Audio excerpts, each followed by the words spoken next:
What's going on, everybody? Welcome into Musketeer Report Live. Today is Tuesday, June 11th, 2024, and we've got a few things to talk about. First of all, let's start with this. Today is the last day of our 60% off sale at musketeerreport.com. So if you're unfamiliar, if you're just tuning into this show, you listen to the podcast occasionally, we have a website that accompanies it, musketeerreport.com. It has the best online Xavier community that you can find. Constantly talking Xavier basketball. If you haven't been on there this week, we've been talking about Xavier's team camp that they had over the weekend and recap from that, which prospects played well there. We've also been talking about workouts. Last week was the first week of workouts for the team. I had a recap, some observations from there after talking to somebody inside the program about just who stood out and a few other things from the first week of workouts. So again, 60% off. Today is the last day to take advantage of that deal at musketeerreport.com. Go ahead and sign up. It'll cost you less than 12 cents per day to subscribe if you sign up with that 60% off deal, and you'll use it every single day. We'll talk about that again before the show's over, but wanted to make sure to get that out there. Like I said, a few Xavier things to get to with the workouts and with the team camp. But I guess the big news of the week is Dan Hurley deciding to stay at UConn. And we're going to talk to a special guest in a little bit here about that. But just to give you some of my thoughts initially about how that played out and what happened here, I guess the biggest thing to me that stood out is when we saw the offer, 6 years, $70 million to coach the Lakers, it kind of felt like the Lakers lowballed him. They were banking on Dan Hurley saying yes because it's the NBA and it's LA. And as much as we as fans and media types want to create all these different narratives about, oh, this guy's going to stay because his family, or this guy's going to stay because of the team he has coming back and what have you. And those are all factors. Those things do matter sometimes. The most important factor in these decisions is almost always money. And for Dan Hurley going to the LA Lakers, I don't think there was that much upside for him in that regard. Just based on now, Storrs, Connecticut is not the cheapest place to live, but it's not LA. You don't have the taxes. You don't have the cost of living that you have in LA. And so, I mean, 12 million, around 12 million is what he would have gotten with that Lakers contract. It doesn't mean a better quality of life in LA compared to the reported 8 million that he's going to sign an extension for, 8 million per year at UConn. And that deal hasn't been done yet. Right now, he's making a bit less than that. But assuming they get that extension done, that's been reported by Matt Norlander and a few other media outlets, then, I mean, really, he'll be making more money in terms of equivalency staying in Storrs, Connecticut and coaching the Huskies. So I think that was part of it, that the Lakers were banking on their brand and the allure of the NBA getting Dan Hurley to come out there. And I just don't know that they're that type of franchise anymore, that they have that type of cachet without offering a significant contract that would have made him one of the highest paid coaches in the NBA. The other part of this is the NBA thing isn't going away with Hurley. He's going to continue to be a hot name when openings pop up, particularly on the East Coast. I mean, I don't see UConn taking a nosedive all of a sudden and the interest from NBA teams fading away from Dan Hurley. I don't know that he's the perfect fit. There's obviously been a lot of conversation about that. I do think he understands that he would have to adjust his coaching style to coach millionaires and professional athletes or a guy like LeBron James. So I don't know if that would have been as big of an issue as everyone makes it out to be. And I do think there's enough of a competitive streak there from Dan Hurley that he's going to want to give the NBA a try at some point. I just don't think this was the right opportunity, the right part of the country at the right time. I think the Lakers appear from the outside to be a bit of a mess given the LeBron James situation and his son being in the draft this year and that roster kind of being a disaster. And it sounds like the financials aren't all that great either. So I think ultimately Dan Hurley made the best decision for him. I don't know if it's the decision I would have made, but I think it makes sense, especially when you see the contract. Now, the question is, what's the fallout from that decision in terms of UConn, the Big East? What does it mean for Xavier fans? I think the first thing is that it's got to add some confidence to how you feel about this year's UConn team. I mean, they're already picked first in the Big East, and they're a top 5 team nationally by pretty much every outlet that's published on rankings to this point. But Dan Hurley isn't coming back, I don't think, if he doesn't feel like he has a legitimate squad this year and a real chance to make another run at it. I think Alex Caravan, once he returned, now we didn't know that Dan Hurley was supposedly the target for the Lakers before Alex Caravan announced that decision. But you would have to think that they talked a lot about that decision and that Dan Hurley was trying to get Alex Caravan to come back while saying, we want you to do whatever's best for you. But you have to imagine he was influential in convincing Alex Caravan to come back. So once that happened, and then all of a sudden we hear this reported that he's the Lakers' target, it always felt a little fishy to me. And like, he probably likes the team he has coming back, given that Alex Caravan is going to be back. So I think it has to add some confidence for UConn fans. And from an outside perspective, how you feel about this UConn team, given that he made the decision to come back, he must feel pretty good about that team, despite them losing Donovan Clingan and Tristan Newton and all these others, Stephon Castle. I mean, they lost a lot of talent. Now, if you're a fan of the Big East, there are a few things here. One, it has to make you feel, I guess, better about the future of the conference and its stability. I mean, Dan Hurley is probably looking at it from the standpoint of, I've just won back-to-back national championships. UConn basketball is safe, and I'm safe long-term, even if that means we're moving to another conference or I'm going to a different school to coach.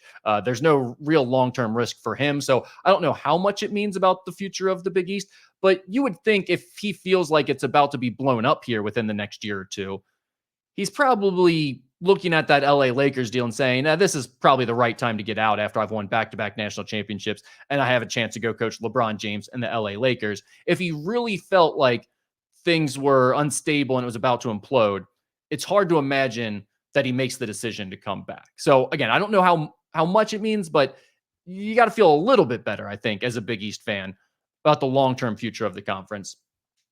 And this is where I'm curious to see how you guys feel. Based on what we've seen at Villanova, with the way that program has just absolutely tanked since Jay Wright retired, if Dan Hurley had opted to take this job, you had to be prepared for a power shift in the conference.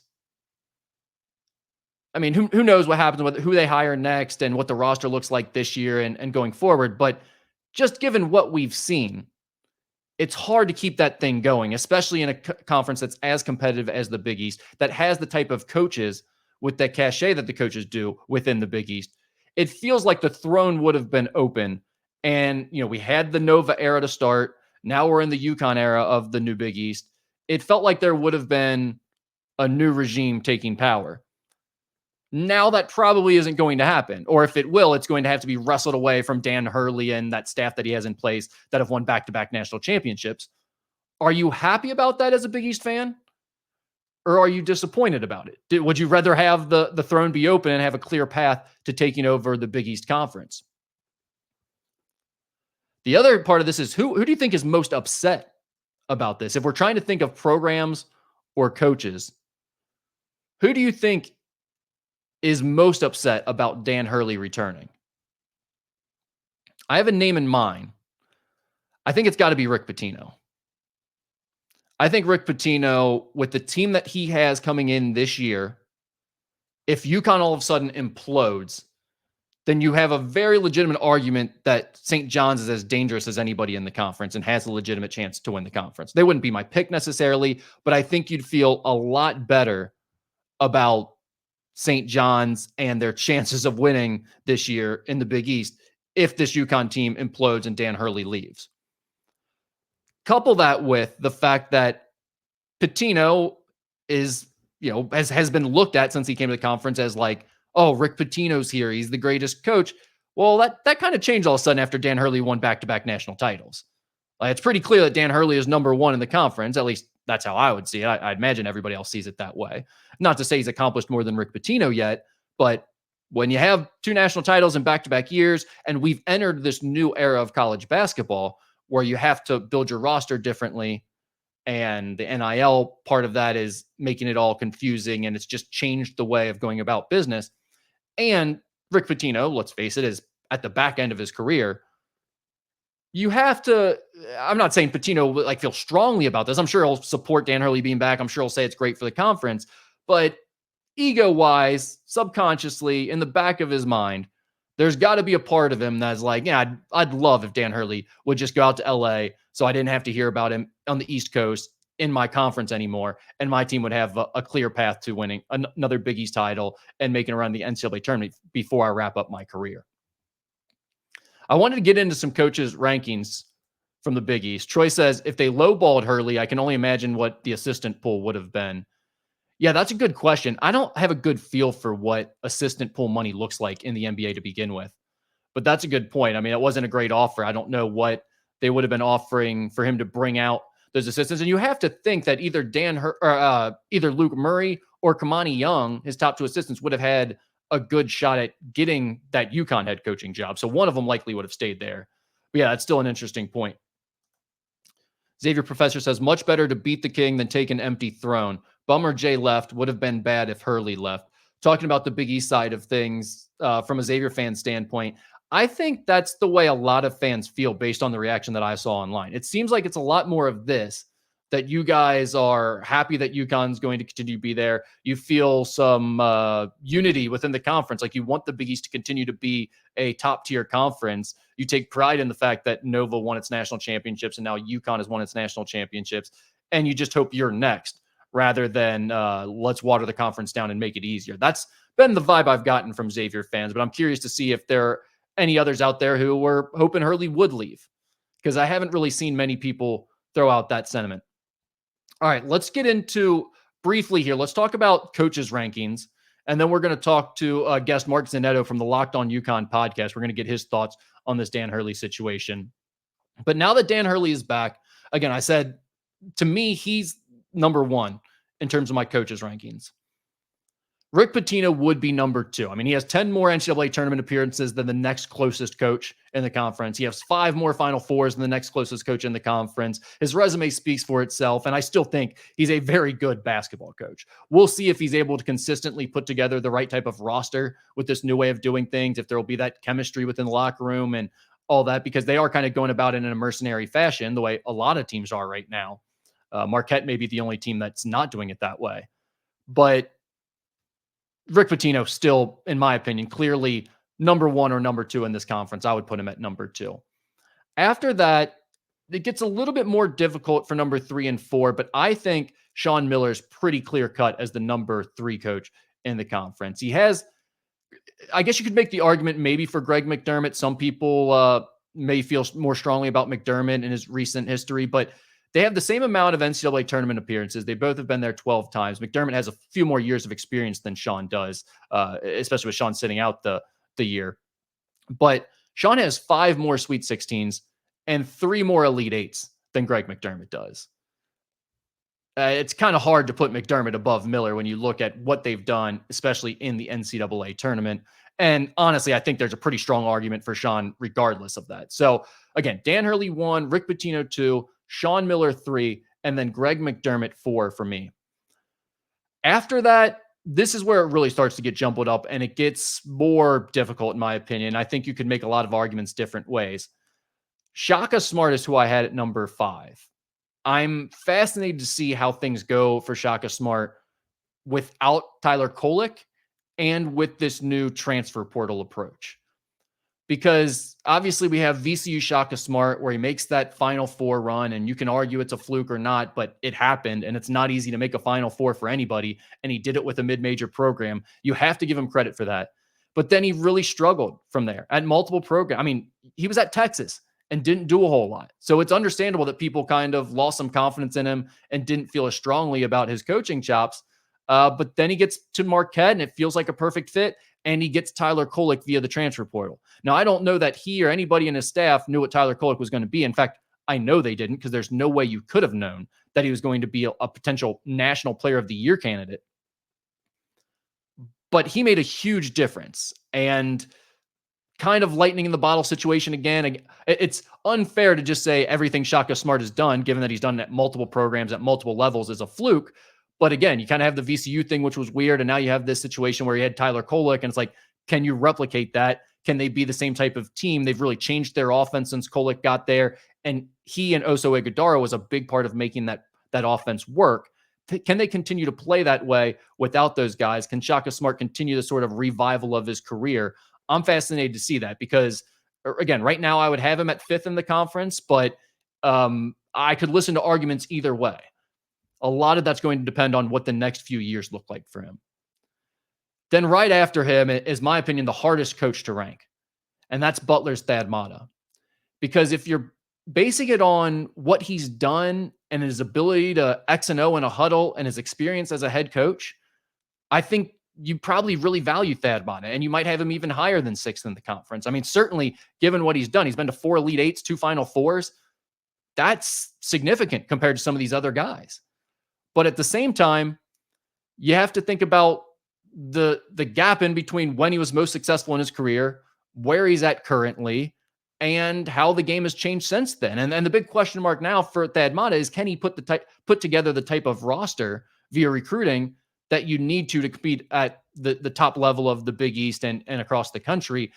I'm not saying he can't, but that's the reason I would have him down at 6, given that he's been to multiple Elite Eights and Final Fours. To round out my list, and we're going to bring in our guest next, I have Ed Cooley right under Thad Matta at 7th.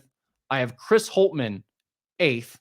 Then I have Shaheen Holloway, Kim English, and Kyle Neptune 9th, 10th, and 11th. Now, there can be arguments certainly about what Shaheen Holloway is going to be as a head coach and what Kim English is going to be as a head coach. And I'm not necessarily going to make a strong argument against them. But at this point in their careers, given what they have done, there's just not enough NCAA tournament success yet for either of those guys, or in Kim English's case, even an appearance to really speak of. You can't rank them above those other coaches, in my opinion, until they've at least had some NCAA tournament success, given that's what we base pretty much this entire sport on. So with that being said, and we can go back to that. If you guys have comments on that, feel free to jump in there, rip me apart, whatever you want to do. But for now, we are going to bring in our special guest, and that is Mark Zanetto from the Locked On UConn podcast. Mark, you do a great job covering this team every day on the Locked On UConn podcast. And it's a big week for those people that cover UConn, given the news of Dan Hurley staying there. So you've already talked about it. People can go listen to your podcast. I don't want to start over and rehash everything that's happened. What I want to start with from you, because our time is limited here, was Dan Hurley really interested in this Lakers job, in your opinion, or was Adrian Wojnarowski working as the Hurley family PR firm here, trying to help get a bigger extension for him?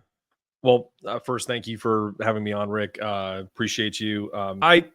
It's a great question. I think the conspiracy theorists are out. I know Bill Simmons put something out that maybe this was kind of an elaborate thing, but I really do feel like I literally just recorded a show with Adam Zagoria. I'm sure you guys know him from Zag's blog. He's been an insider in the New York City, New Jersey area, covered Dan Hurley when he was at St. Benedict's, and also covered his father for years. So his take was that this started kind of behind the scenes, that they let his agent know that they were interested. It got leaked to Dan Hurley. Dan Hurley was like, interesting. Okay, the Lakers. That's kind of like an odd choice for me, right? I think he owed it to himself to kind of see if he was ready, to see what the NBA had in store for him. And ultimately, I feel like he's not ready from a perspective of, I don't think he wants to be on the West Coast. I mean, I don't think it has, I think we can be cute about it's the Lakers and, LeBron's a coach killer and all of the different things that, having to draft Bronny James, like all that stuff. But I think the reality is, even if they said to him, you have total anonymity or autonomy to do all this stuff, I still think he stays. You don't get a chance to be a three-time national champion in a row and go for a three-peat. Those don't come around very often. Was that the biggest reason, in your opinion? Like, if you had to put your finger on one piece of the pie that was the largest piece of the pie about him staying, what did it come down to? Was it the chance for a three-peat, or was it not moving out to the left coast? God, that's also such a great question. I guess if you broke it into sections, right? I think 50% of it is, I don't know if you're married. I am. If I had to go and talk to my wife and say, I'm going to make this amount of money, but we have to uproot our entire family and move 3,000 miles away to an area that you're not familiar with. You're going to be away from your mom. You're going to be away from your dad. You're going to be away from my parents, cousins, relatives. And I think that's a big part of it. People laugh at that. And I think your audience probably doesn't, because in the Cincinnati area, I think you guys are very centered on family and roots. And, I really do feel like so is Dan Hurley, New Jersey, New York. Like, if you're in that family, it's tough to leave that market, that region, even if you're chasing your dreams, right? I definitely think Dan Hurley will be in the NBA at some point in his career. It could be 2 years down the road. Next year, if the Knicks falter and Tom Thibodeau is on the hot seat, maybe we're talking about Dan Hurley to the Knicks next year. That could be a possibility, right? I think the moving his entire life to an area he's unfamiliar with. Dan's a weird bird, man. I don't think he wants that. I think that mattered too. I also, and you brought this up in your recap podcast, I believe yesterday, the money angle. I mean, it wasn't what I would have expected in terms of trying to put together an offer that was going to lure away probably the hottest name in all of coaching right now to take the Lakers job. I just feel like it had to be more impressive than 6 years, $70 million personally. I totally agree. In a previous life, I owned a recruiting business, and what I used to do is, if I had a client that was a particularly large corporate entity and they gave me a budget and I was going to try to go higher for them, I knew when I had the juice, right? And I think the Lakers knew that they didn't have the juice when it comes to it. If you can't pay your coach, you're the best college coach in all of basketball, arguably, and you're going to pay him less than someone that is also in your city. He's going to be the second highest paid player coach in the LA market. He'd be behind Ty Lue by a couple $1 million. I don't think that's a serious offer. Like, just personally, I know Ty Lue had some accomplishments in the NBA, but LA is supposed to own that market, right? You're supposed to own LA at the minimum. And likely it would have blown people away if he got Steve Kerr money. But somewhere in that range, from Steve Kerr to Monty Williams. I think Steve is making 17.5. I think Monty Williams is making 14.5. Those are big numbers. But if you gave Dan Hurley $15 million, I think maybe we're having a different conversation. I said on a podcast last week that the number is going to be 15. Like, I assumed it would be 15, and that was the starting point. So that was the exact number I thought too. And I couldn't believe when it was not just not that, but significantly less than that, quite honestly. And at this point, really less than what he's going to make in equivalency at UConn staying, according to the reported extension he's about to sign. So, and you're being, I mean, I'm assuming you're in Ohio. I wouldn't call Ohio a tax haven either, but your dollar certainly goes a lot further in Ohio and even in Connecticut than it does in LA. So the fact that you're getting $11.7 million, people look at that, and if they're not familiar with the way this works, he's also taxed in every state that he goes and coaches in. That's kind of like player tax, like where he's essentially would have been made about $4 or $5 million a year. Didn't make sense. Yeah. So my contention here with this UConn team coming back now that Dan Hurley is officially back, my contention this whole time as we see these way too early preseason top 25 polls, and UConn is top 5 in most of those nationally, and anyone talking about the Big East has them as the clear-cut favorite in the Big East. My contention has been that has way more to do with Dan Hurley and his staff being back at UConn than it does this year's UConn roster. Do you agree or disagree with that? And if you disagree, then make the case right now. Why is UConn's roster clearly the best in the Big East coming back this year? Well, for one, it's a mixture. I disagree with you a little bit. I made this case that UConn's earned the respect to be a preseason number 1 and a Big East favorite just because of the coaching gap that they have right now. I called it a chasm, because it truly is. If you think about what they've done since they've gotten there and where they are now, had a losing record their first year, and now they were 37-3 and had the most efficient offense in 25 years. They created this juggernaut, right? This offensive juggernaut that made Sean Miller say it made us rethink whether or not we wanted to play basketball again. These are all things that happened last year. Now, same questions that remain the previous year when they won in 23. They were losing a lot of players, but they retained contributors to a title team. You may not have seen them play that much. Jalen Stewart, Solo Ball, Jaden Ross, Yusef Singari. Those are guys that were a top 5 recruiting class, along with Steph Castle. Only Steph left. All 4 of them stayed. Then you add Adam Mahaney, who was a 14-point scorer and probably the best guard in the WCC, made Gonzaga, want to quit, a couple times this year. They bring in Terrace Reed, who was a top 30 recruit in the country and was on a terrible Michigan team. They feel like he can be the next Adama Sanogo.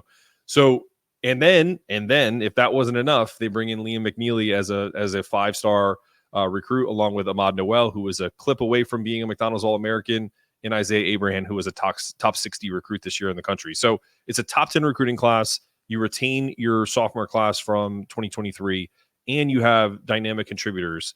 Alex Caravan is attributed to if a football team lost the decision was a quarterback was going to go pro or not. Alex Caravan coming back is like if Alabama got their quarterback back for the year and then they ascend to being the number one team in the country. So that's how important Alex Caravan is. And then the rest of that, I think that they earned it by their coaching and what they've returned as well. Now, I actually don't disagree with any of that. I think that's pretty well said. For the record, I would have them ranked as those things I said, but I also think a big part of it is the coaching staff, and I love Alex Caravan. Absolutely. So you said that perfectly. Here's another one for you. Do you think UConn is looking to get out of the Big East? I think that's the concern everyone else is with what's going on in college athletics. Dan Hurley coming back. Do you think this means stability for the Big East, or do you think this means UConn has their eye on another bigger conference? The short answer is I don't know. Yeah. How could you, right? Right. I think we've done some shows. Like I would love for the Big East to be proactive and add legacy teams and just say to them, and let's try to be creative. The Big East, I'm a basketball guy. There's UConn football. I get it. You see my Hook C shirt, hat behind me. So the baseball team had a nice run. We almost made the College World Series. But for me, our podcast is mainly basketball. I would say 95% of it. So I want UConn to continue to be in the now new Big East, right? And then expanded Big East. Let's try to attract some A-10 schools. Let's try to attack some teams potentially in the ACC that are not happy with where the ACC is going, and maybe bring in some schools that only play basketball here but play football in another conference. I think that's where we're going to end up going. If we want to keep the Big East as is and continue to expand on it as the basketball powerhouse that it can be, then we need to get creative. I floated ideas of like a North Carolina triumvirate. Bring in all of the North Carolina teams and say, play your football in the SEC, Big Ten, whatever, but bring us all of your basketball teams. Bring us your Dukes, your North Carolinas, your NC States, your Wake Forest. Why not? I really don't think there's anything off the table at this point with conference realignment. Some people call me crazy, but Coach K, our buddy Coach K down at Duke, who's retired, pretty important person in the college basketball landscape, has also floated that idea too, that the ACC should be calling Val Ackerman in the Big East and saying, what can we do to partner with you? Because we need to do something. Yeah. Now that would be an interesting. I don't see the idea of working like Big Ten and SEC in with the Big East, but the ACC, who knows? Let's get crazy. I'd be interested to hear that. Last thought for you, because I told you I'd get you out of here quick. I know you're on getaway day. You're trying to get out of town with the family. I was just doing my rankings of Big East coaches. Do you want to throw out your top 5 real quick? Do you care to do that?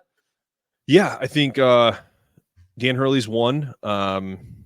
Are we going right now or legacy? Because I'm that's the hard part, right? I mean, you gotta. I was doing it for right now, but you have to factor in what have they done in their career? How are they in in a 1-game scenario if you're X and Oing? But you also have to factor in can they put together a roster that's sustainable in the current way of doing things? And I think that's where it gets tricky, especially if you think of a guy like Thad Matta, for instance. For sure, and I did this a few months ago. And I'm trying to recall my top 10 recruiting, my top 10 choices, but I can give you a 5. I go Dan Hurley 1. I'm gonna stay with Shaka Smart at 2.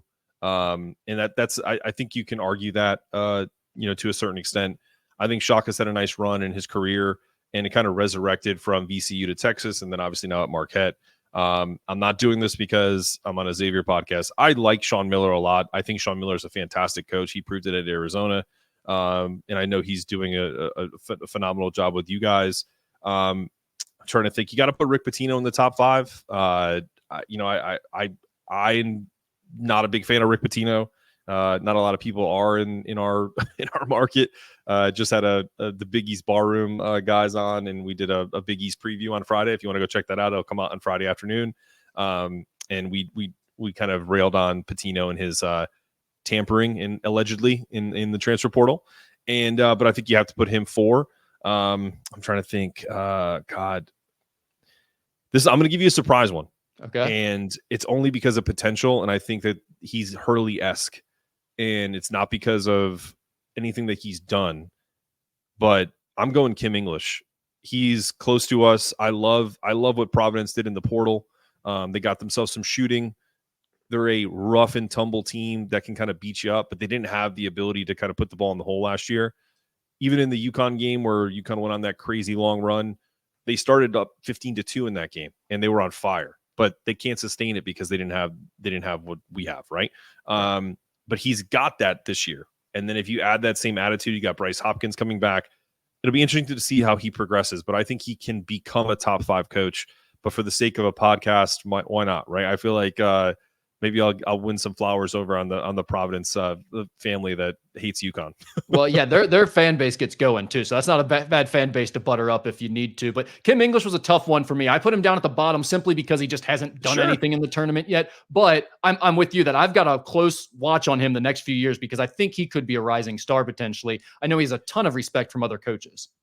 I mean, Rick, we could do an entire show on that and kind of have a debate on, and not even like a first take debate. I mean, just kind of like a friendly banter on back and forth of where you would go. Cause Thad Matta's got to be up in that upper echelon. He Ed was the Cooley, toughest one for me. Thad was. Yeah. Even Ed Cooley, who I don't like as a person, but he's a phenomenal basketball coach. He could be in the upper echelon of the league. We'll see what he does with Georgetown this year. He did obviously good things at Providence. Chris Holtman, he's at DePaul, and they're going to be terrible.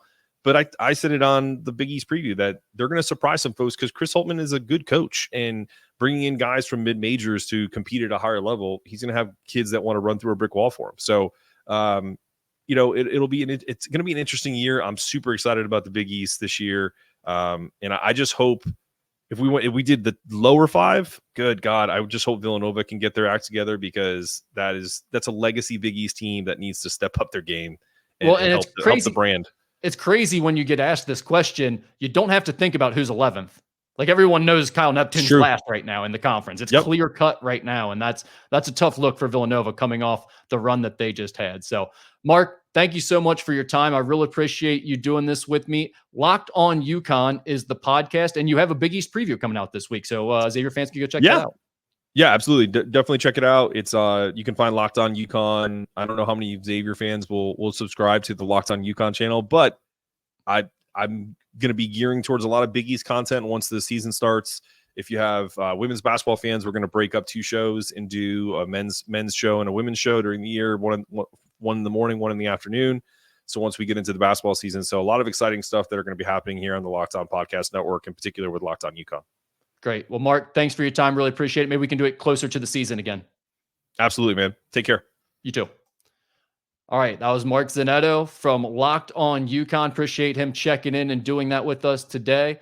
So getting back to the rankings here, I see Pat checked in, said Shaheen Holloway went to an Elite 8. Did I say he didn't? I'm not sure what that means. I mean, he does have an Elite 8 with St. Peter's. I agree with that. I just, compared to everyone else, he hasn't done as much as they have. I mean, the guy's above him. That's why he's 9th.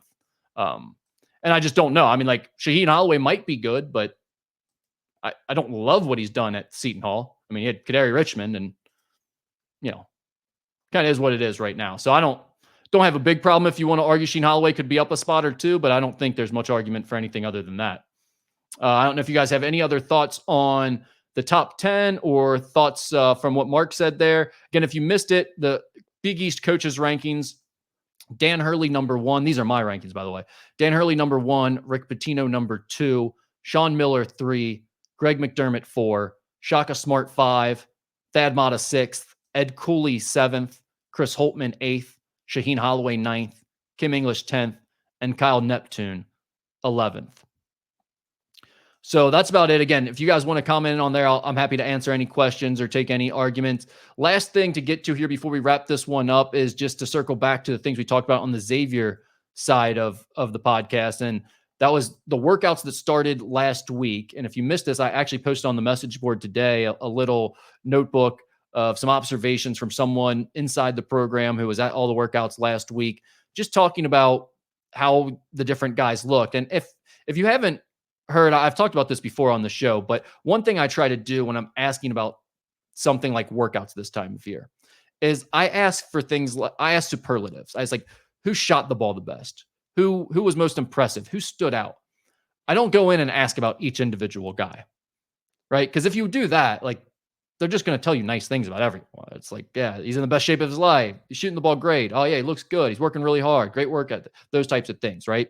So you want to ask questions like who really stood out, and then you'll actually get what they're thinking. There's like 2 or 3 names, and the first thing you guys will usually do when I do that is then be like, well, what about so and so? Why didn't you say anything about so and so? Thankfully, none of you did that today. So thank you for doing that. But also, that's why if you're wondering, like, hey, why didn't he comment on this guy or that guy? That's why, because I just asked, like, who stood out, who looked good, those types of things, and those were the answers they gave me. You can go and check out the full write up for yourself. There were some notes on like Dalen Swain that I know people were into, but I think some of the biggest things were Zach Freemantle. And the quote that I was given was he's the best version of himself right now. And the person I was talking to went on to say, like, he's in incredible shape. The approach and mindset, his attitude about everything is just as mature and positive as it's ever been since he's been at Xavier. And I think internally, the people within the program are really excited about where Zach's at. Now, everyone's holding their breath, making sure, like, let's just get to the season and into it with the foot. But aside from everything's good right now. He's fully healthy. He's full go. Obviously, there's just the concerns about the foot because there's been multiple injuries there. But aside from that, people are really, really happy with where he's at, the progress he's made, the type of shape he's in, all of those things. I also heard that Ryan Conwell and Dante Maddox both hit the ground running. Dante Maddox, big, strong, athletic guard. He's looked impressive in that way. Ryan Conwell, I was told, it's almost like watching Quincy shoot the ball in workouts again. He's such a good shooter and so consistent with that stroke. It's pretty to watch. So those were kind of comments about those two guys. Also, one thing that I thought was notable is the person included Marcus Foster in there when talking about who was really shooting the ball well. And to me, that's notable. It's only 1 week of workouts. It's probably like 2 team workouts and maybe a skill workout or 2. But it's notable because Marcus Foster has always been known as a shooter. He obviously took a lot of threes last year, but his shooting percentage plummeted down to 29% from 3-point range last season. And obviously Xavier took him with the idea that they expect him to shoot much better than that. So already hearing that he's looking like one of the better shooters and shooting the ball really well in workouts has to be a good sign. At least he's not coming in with some negative mojo and struggling to get going or anything like that, feeling like he's in a slump with his shot. Doesn't feel like there's any lingering effects from that knee injury that he suffered in the middle of last year or the struggles with his jump shot. So that's a good thing. The only other thing I had here was, Sean Miller. This wasn't really from the conversation I had, but Sean Miller went on his podcast with Adam Baum and Paul Fritchner, and he talked about Jerome Hunter. And where's Jerome is at. And basically, he's 4 months out from the Achilles surgery. I put a write-up on musketeerreport.com with the direct quotes from Sean, but he's 4 months out from the surgery. He's doing non-contact stuff. He's getting back into some light workouts and spot shooting. And they're hoping, I think, another 3 months from now, they're going to be able to work him back into more of like a full workout and practice, still non-contact at that point. And then as they ramp him up closer to the season, I think Sean called it mid-football season, they hope to be able to push him into some actual contact work. So it's going to be right around the start of the season, it seems like, for him really getting cleared to go. And then even after that, you would still feel like, is there a ramp-up process? Does he need some more time? Is he going to be fully ready to go? It's anyone's guess. I know they seem very optimistic about it. Sean has been very positive when he's been talking about it. But I would also say, like, you almost have to be for Jerome's sake right now. Publicly, I don't think you can really be questioning the timeline because that would be so discouraging for Jerome. I think they're going to stay really positive about this thing, but everyone understands the type of trauma that he's coming off of, giving a heart attack last season that we didn't know if he'd ever play again from, and then Achilles injury on top of it with that surgery. I mean, that's a lot. It really is a lot to come back from. So we will see where things go from there, but all the news has been positive to this point. Finally, I think the other thing was just John Hughley, the pictures that came out with John Hughley. I think some people have been commenting like, he's going to have to really get himself into shape. And that was something that if you read the write-ups when he committed, that was understood. I mean, that's the deal for him. He has to get his body into much better shape. He sat out a lot of time last year due to injuries, and he's really been injured for a couple years now. So getting himself back into tip-top shape is going to take some time. Like he committed what it was a month and a half, 2 months ago. He wasn't going to be in great shape since then. We knew he was out of shape at that time. So it's no surprise that he is where he is right now, but there is clearly a long road ahead for him to get into real basketball shape. And we learned that this week as well. So we'll wrap it up by looking through your comments, see if there's any more questions here from you guys. From Troy says, what would Neptune have to do to get out of the bottom and save his job this upcoming season? They are obviously not a projected tournament team.